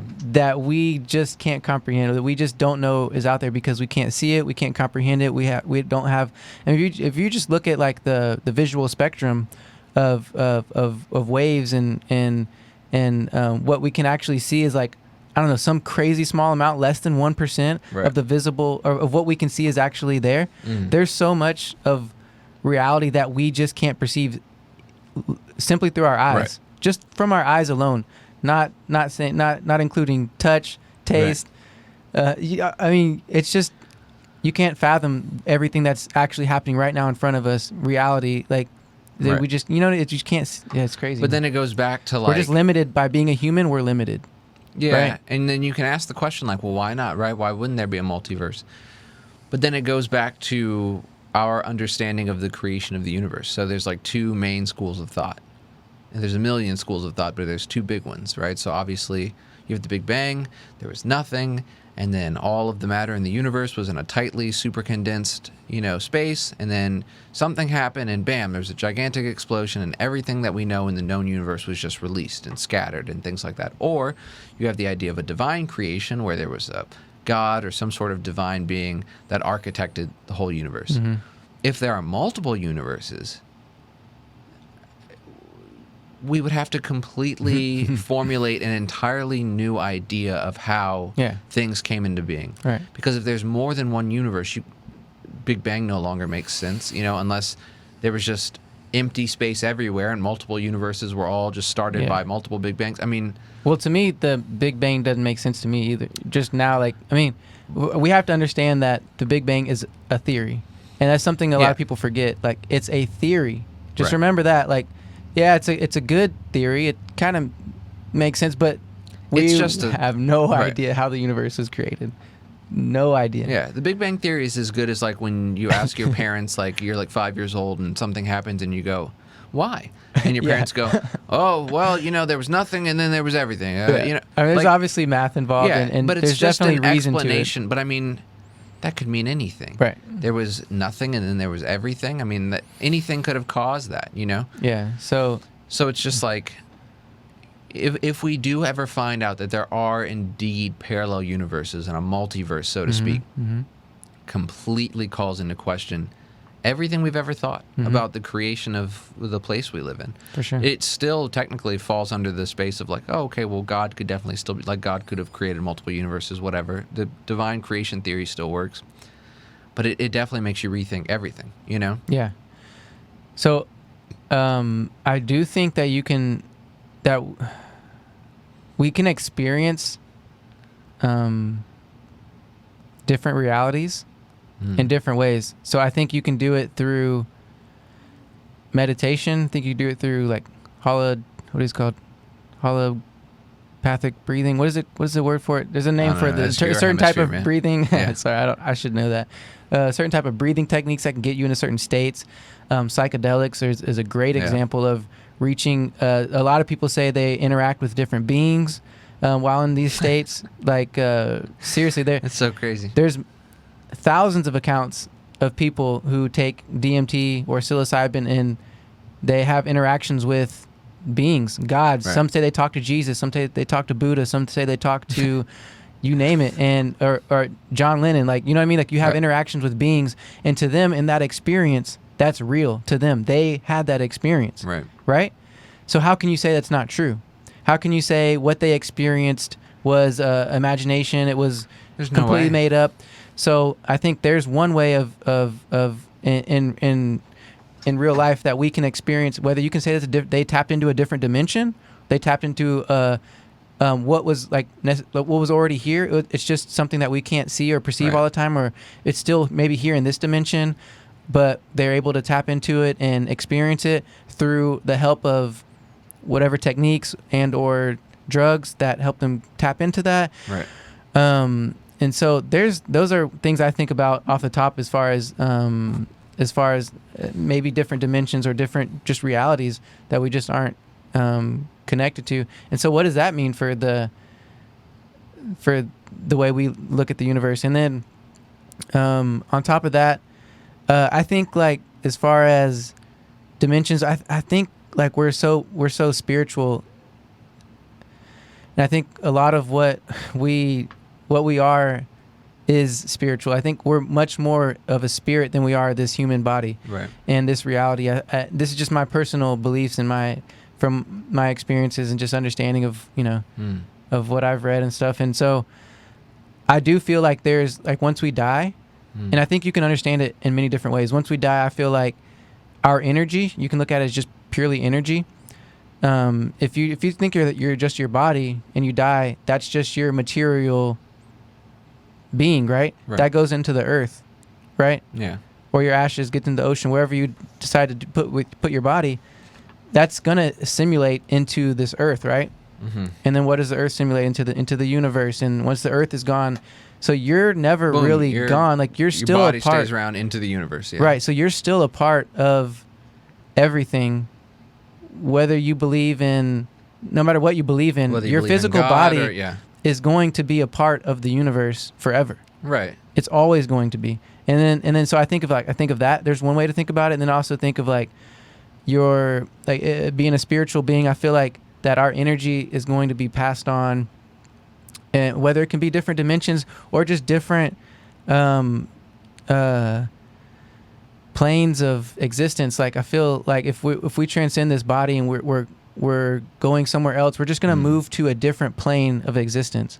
It's like whether we're with other spirits or other energies, or I can't explain it, but I feel like that's kind of how our body, because I've read many near-death experiences, NDEs, where people have these outer body experiences, and so I do think we're more than our body. Like genuinely do think that we're more than our body. And what happens to that spirit or that energy, I don't even know what to call it really, but whatever happens to that after your body dies, it goes somewhere. Right. Wherever that is, I don't know. Another dimension, another existence.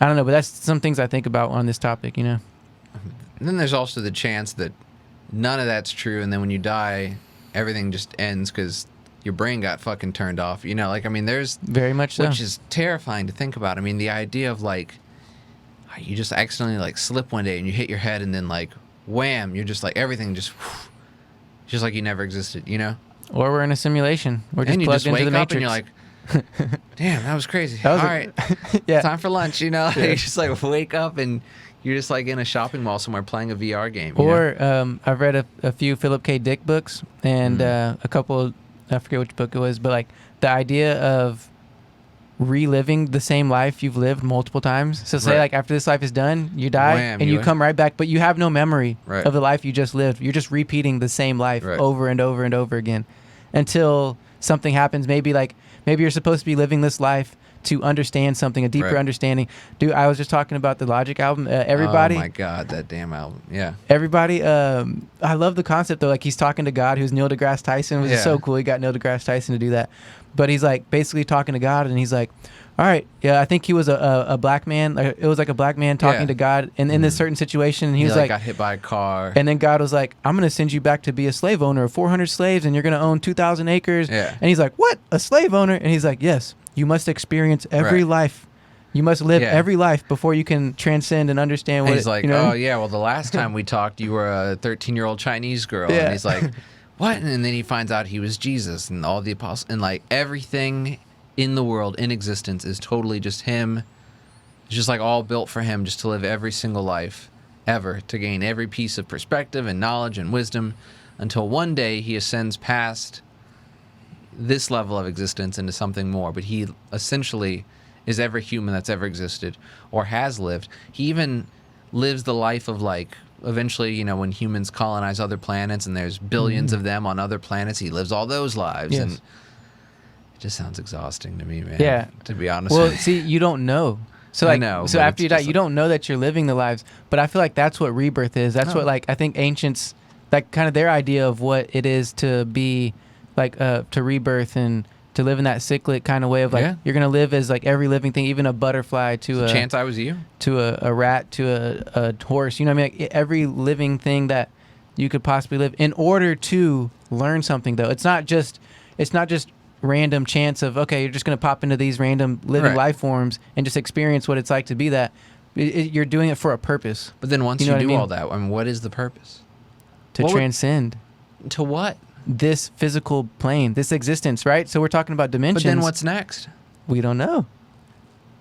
That's what I'm saying. Like, so you're talking about dimensions. We don't know what other dimensions are like or other realities are Hope is like. better than this one, man. So you know what I'm 'cause, saying? But, like, there's this Yeah. idea of, like, there's this idea of, like, what we're experiencing is just one part of it. It's just one part of this life. There's Right. multiple layers of existence and learning and living and experiencing. Like, there's probably layers to it. I don't know, but it's just another theory. It's just another way of thinking about. But I do think that can help you be a better person. So I think a lot Yeah. of these things. Okay, I like being atheist, like thinking that you're this purely this body and you're just gonna die.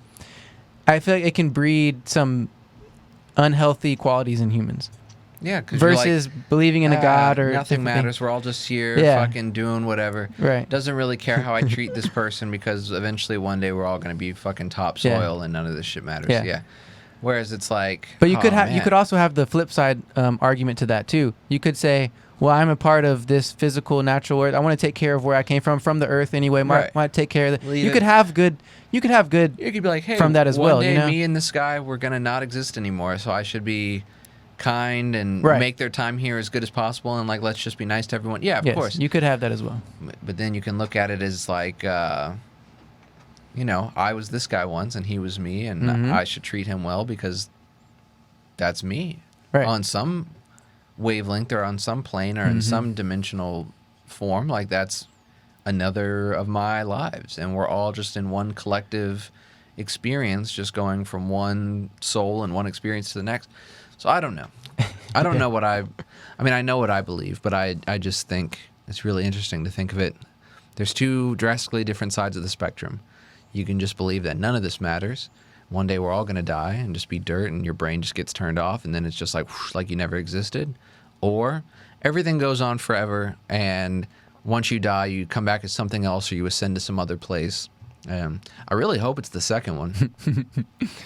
Yeah, But I guess it doesn't matter if it's the first one because I won't care anyway. You know, Bro, like, I love that we're having this conversation because I really feel like it's so important yeah. for people to think about death. To think about, okay, Yeah, because we're all going to do it. we're all going to die. Every single person on this planet right now will die. And to think that, like, first of all, when you ask yourself, okay, when I die, what is going to happen? And just telling yourself, I am going to die. How does that make you feel? Mm-hmm. Like, what is it first? Does it make you feel scared? Does it make you feel like tense up and be like, oh shit? Like, or does it make you feel happy? Or like, how does it make you feel first? Okay, I want everyone to like do that experiment. And then just ponder, just meditate on it and just think, okay, what are the possibilities?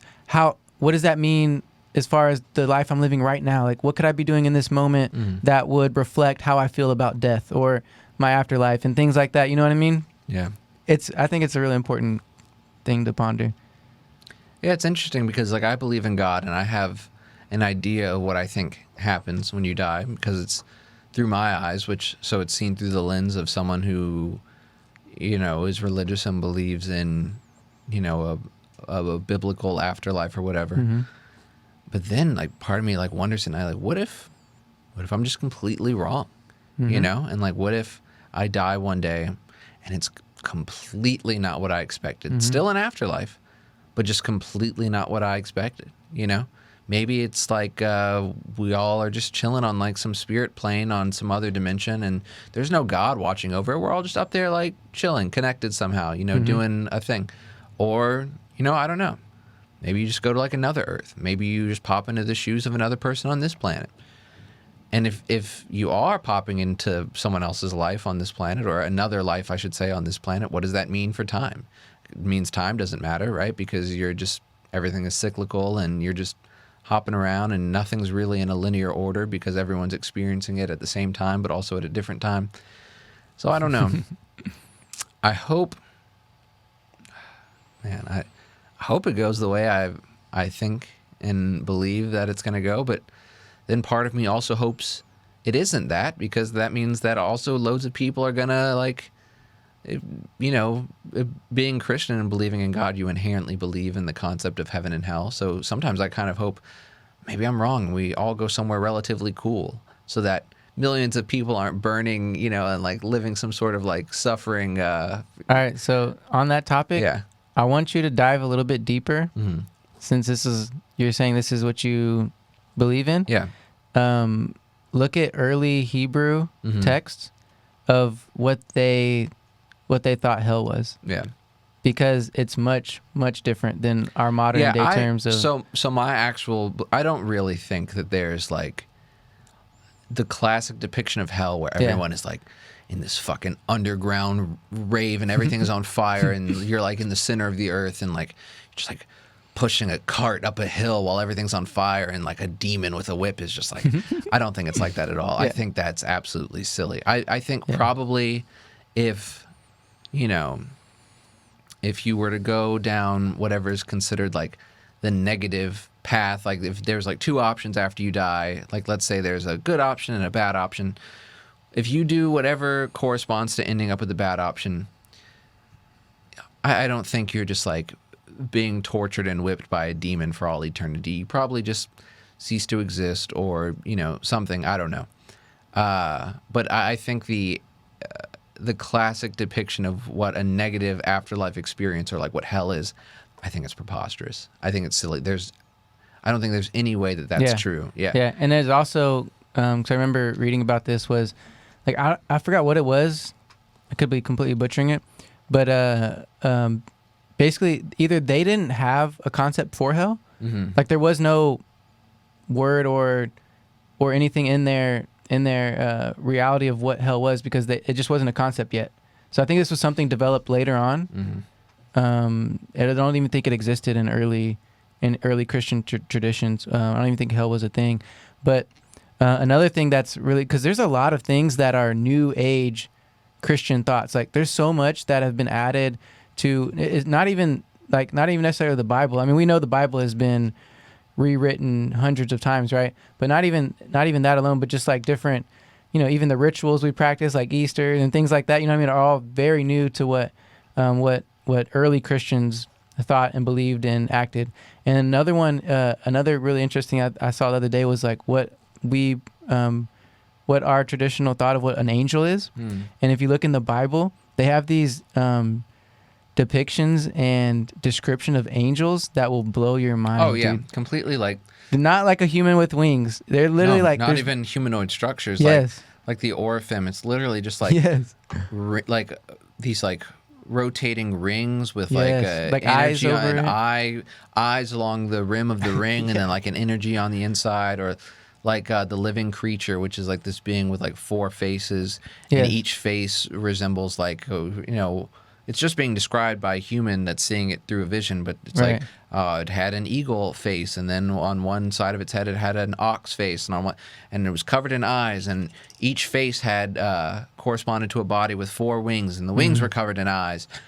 But like TV and the media and modern day texts and stuff just make you think, oh, angel. Really beautiful flowing hair, wings, playing a harp, little baby in a diaper shooting a bow and arrow, chilling on a cloud, when really it's not humanoid at all. Completely alien, dude. Crazy. Yeah. It would probably scare the shit out of you if you saw what an angel actually probably looked like. For sure. So it's really interesting to think that, like, I don't know if it's just because it's convenient or if it's like easier to perceive for people, but that's like the route they've the world has decided to go down in perceiving what. Yeah. But Even if, like, when you read the Bible, it describes these things. Yes. But yet, I don't know. yes. Yeah. Very interesting. Yeah. I think it's because we're moving in, and it's the reason for many things that we're moving into this more scientific, more logical. Like, oh, that could never exist. No, that's probably not what they saw. It was probably this.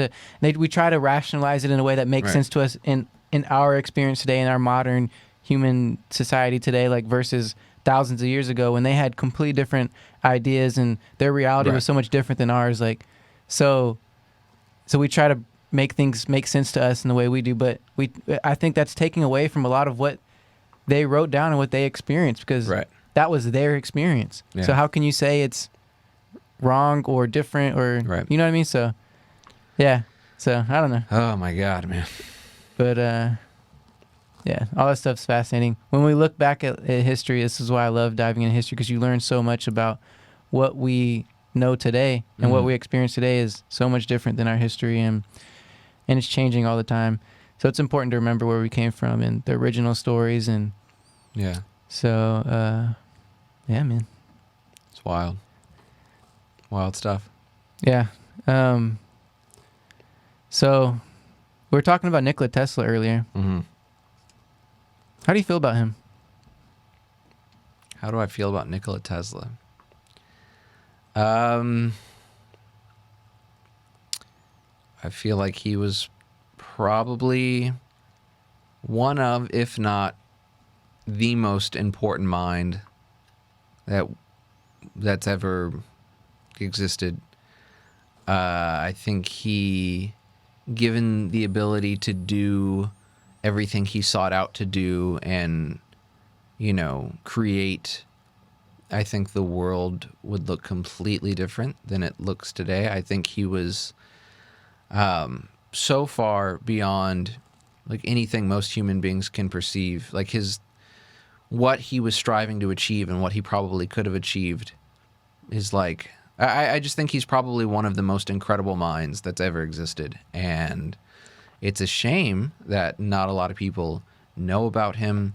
When you think of, you know, stories surrounding Nikola Tesla, most American young kids probably tend to think more about Thomas Edison and things like that, and stories of stuff like, you know, the Wardenclyffe Tower and other, you know, things that Nikola Tesla worked on. They're just not even known by the majority. I would say 90% of adults, 95% of adults in this country are probably completely unfamiliar with the work of Nikola Tesla. And I think it's a shame, because I think he's one of the most incredible people who's ever existed. Would you say that his name and his work was actively suppressed? Yeah, for sure. For sure, yeah. I mean, he would have changed the world in a way that would have been non-profitable for a lot of people. And so I think anytime someone comes along and tries to change things up, they just kind of scrub. You know, it's just like these people that, like there was that guy that invented that car that ran on water and could go like 1,000 miles on a tank of water, and like he just died one day. He like got poisoned or something. Can you pull up that article? With the guy that created, yeah, because it was an article, right, that they wrote about him, and that's why like we still know of him today, because he was basically erased as well. And it always happens whenever someone threatens. That's what I'm saying. Money, like whenever money or someone has invested in something that you can eliminate their income. Yeah. All right. The mysterious death of Stanley Meyer and his water-powered car. So here he is with the water-powered car. A lot of people don't know about this either. Yeah, all right. Stan Meyer's car with a water-powered engine. Meyer's invention promised a revolution in the automotive industry. It worked through an electrical water fuel cell, which divided any kind of water, including salt water. Including salt water. Think about that. Literally like the most abundant resource on this planet. Endless. We have endless salt water. Into its fundamental elements of hydrogen and oxygen by utilizing a process far simpler than the electrolysis method. Okay. So basically, but we're going to like, he was basically killed, right? So his water-powered engine was the result of 20 years of research and dedication. He claimed it was capable of converting tap water into enough hydrogen fuel to drive his car from one end of the country to the other. It was mind-boggling and promised a future of non-polluting vehicles that could be refueled with a garden hose. Okay, so Stanley Meyer's mysterious death. On the 21st of March, 1998, Meyer was having lunch at a Cracker Barrel. I don't know. I don't know why it's funny to me that it's fucking Cracker Barrel, but he was having lunch at a Cracker Barrel with his brother and two potential Belgian investors. The four clinked their glasses to toast their commitment to uplifting the world, but after taking a sip of his cranberry juice, Meyer clutched his throat, sprang to his feet, and ran outside. Rushing after him, his brother Stephen found him down on his knees, vomiting violently. He quickly muttered his last words, "They poisoned me." Meyer's death was investigated for 3 months, though it was eventually written off. It was written on the coroner's report that he died of a cerebral aneurysm. Stephen Meyer insists his brother was murdered. After all, Meyer's invention posed incalculable threat to billions of oil industry dollars and untold fortunes, and he'd successfully resisted succumbing to numerous buyout offers. Additionally, the inventor had warded off pressure from numerous overseas visitors and weathered persistent government spying operations. Perhaps not so strangely, those investors who dined with the Meyer brothers on that fateful day declined to offer so much as a condolence following Meyer's demise. Now, what happened to his research? You know, what happened to his... So basically, it was, from what I remember, it was all confiscated, to everything taken away, and that was that. And he's one example of many people who have had these. Now, is there a chance that story is bullshit?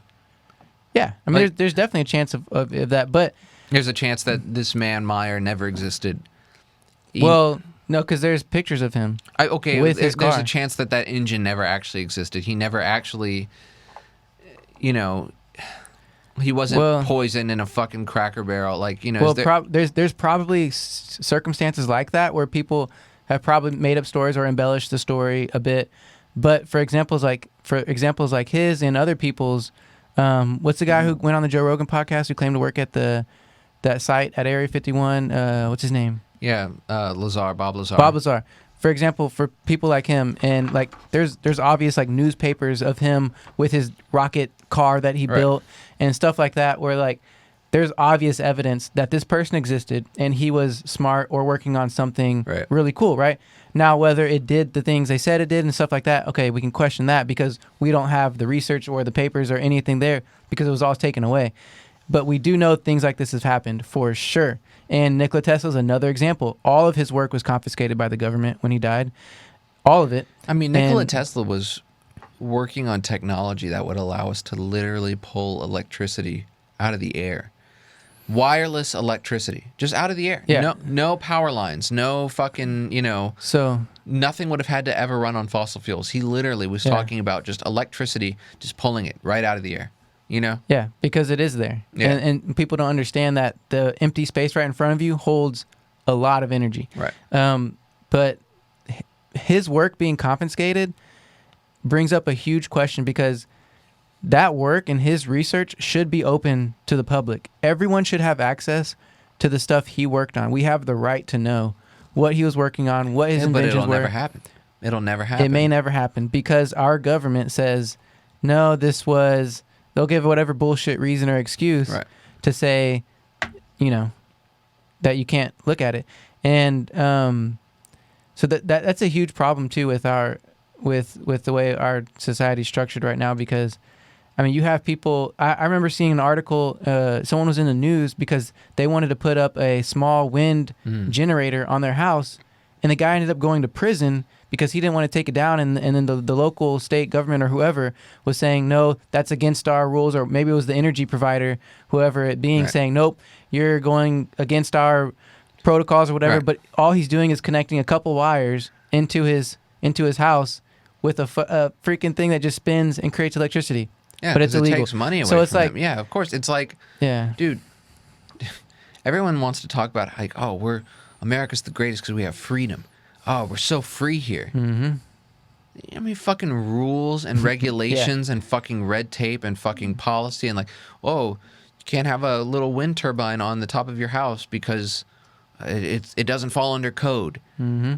what the fuck have we become? You know, it's like, so I mean, if it all stems back to greed. Greed is the root of all evil. If there was no greed in human society, we would all have cars that ran forever on water, and we'd be pulling electricity out of the air, and no one would be sick because we'd all have cures for all the diseases, and there wouldn't be just like prescription pills that prolong, you know, there's no money in a cure, there's just money in prolonging the effects of the disease. So it's like we'd probably all be way healthier and free of so many diseases. All of our cars would just run forever on fucking salt water. You know, it all goes back to greed, man. None of us would be using fossil fuels. Everyone would just be, oh, you have epilepsy? Here, smoke some weed. You know, like it's the reason why we don't have medical marijuana in a lot of places. That's the reason that you can't put a wind turbine on your house. That's the reason why we're still putting gas in our cars in 2021. Wait, we live in a free state, but I can't grow or smoke a plant? Because the law says I can't? It grows out of the ground. It naturally occurs. It was here before any of us were. But I can't own it? No. I can't have it on me? It's the devil's lettuce. I can't even be carrying it on me? No. Wow. Yeah, you can't grow it. That's freedom. You can't. It's so. But yeah, I know we're talking shit. There are a lot of privileges and amazing things here. Like, would I rather live here than like Iran? Yeah. Of course. Right. But I'm just saying, it's like, we is there should think anywhere about where you're it. actually free? Like, if you think about the word freedom, I'm not shitting on America. I'm proud to be an American. Love it here. There's a lot of great things, a lot of bad things, but I will say way more good things than there are bad things.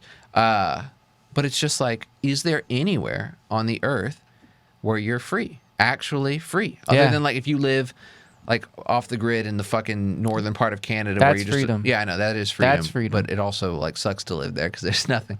Yeah, but, I mean, you can create. I think you can still live like that. Yeah, and live like somewhat comfortably. At least live somewhere near a sustainable source of once food. We get, you know what I mean? Once we get freaking Starlink, and you can just be in the middle of nowhere and have like 5G internet. You know what I mean? Boom. Just live out there, you know, fly into town every once in a while and get some. No, but it's just like, is the reason we're not free because the people at the top, the powers that be, are just greedy? Like, is human freedom ultimately overcome by human greed? Are humans not free because it's not profitable for people to be free and be able to do whatever they want? I think a lot of people don't want freedom, and they don't realize it. That's a whole nother. I think people like to have a sense of control. They want to feel like there's a mom and dad watching out for them. Yeah. And making sure everything's running smoothly and they're taken care of. Well, I mean, to a degree, like I do too. I think everyone does. I like having freeways that I don't have to fucking maintain. Exactly. I like having a military that protects me. I like having social services. You know, I like having Social Security. I like having, I mean, obviously I don't collect social, but I'm just saying I like healthcare being a thing. I like there being roads. I like there being pharmacies. So obviously, there has to be government. Of course, there does. Nah. Well, does there? I mean, look, we've been on this topic of questioning our reality and understanding that there is always an alternative way of doing things. Right? We talked about the education system. We talked about what we're talking about now, technology. So I'll be quick. I wouldn't be so quick to say we have to have government. It's the only way. It's just what we know. Yeah. So that's all I say about that. And we've had it for centuries upon centuries upon centuries. So like us as humans, we don't really have another way of looking at how could life be structured. And then here's a question I would want people to ask about that is, if you look throughout history, has there ever been an example of a long-lasting, successful government? Yeah, no, I mean, at some point, all governments either change or fail or are, you know, revolted against or whatever. So, I mean, yeah, no. Over the course of history, yeah, there's no government that is still standing that was standing thousands of years ago or whatever. Eventually, everything either changes or falls or, you know. America's not going to be here forever. Our government, the way we know it, is not going to be here forever. Yeah, it's so interesting, you know. And this is like one of the last things I'm going to say because I've got to go. I'm running short on time. I was listening to some conservative politician. I think it was Lindsey Graham, who who's a very, very conservative senator. He's perceived as like one of the main faces of the modern day conservative party. And he was talking about this new COVID relief bill, and he was talking about all the things that Biden is doing. And he was like, one day people are going to wake up and the America that they knew is going to be gone.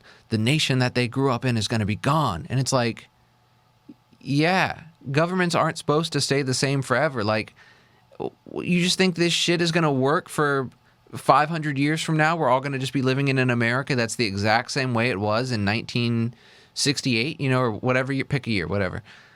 So it's like people are so hesitant to accept change or to perceive new ways of doing things that might be better.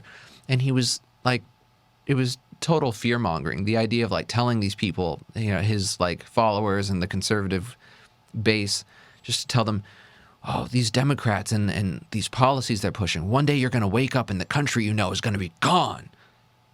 Yeah, it probably should be. Like, everything should change and evolve and try to be better. Mm-hmm.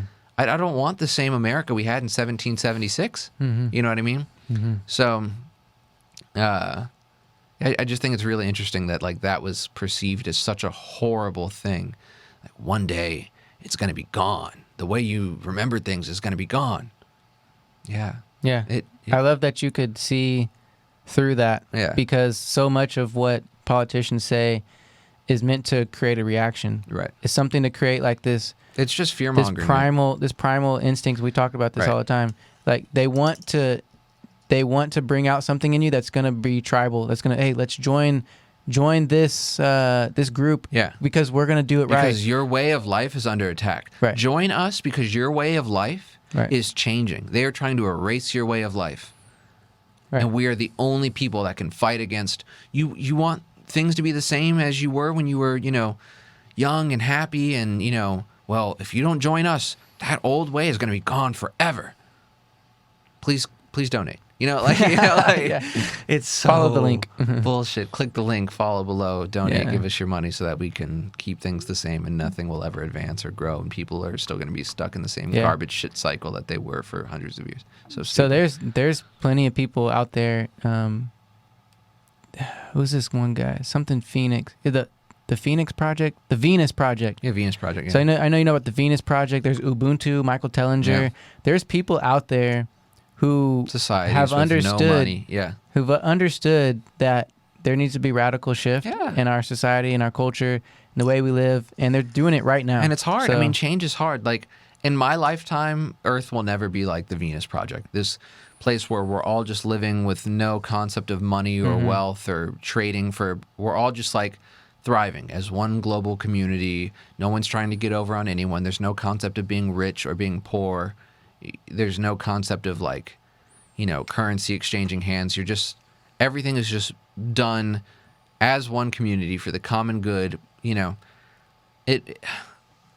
know it won't happen anytime soon, but I also don't even know if it's humanly possible.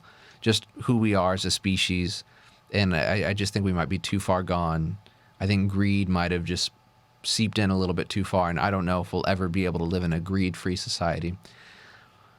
But I think that's like the note I want to end on. Like, stop being afraid of change. Stop being afraid of the world you grew up in going away.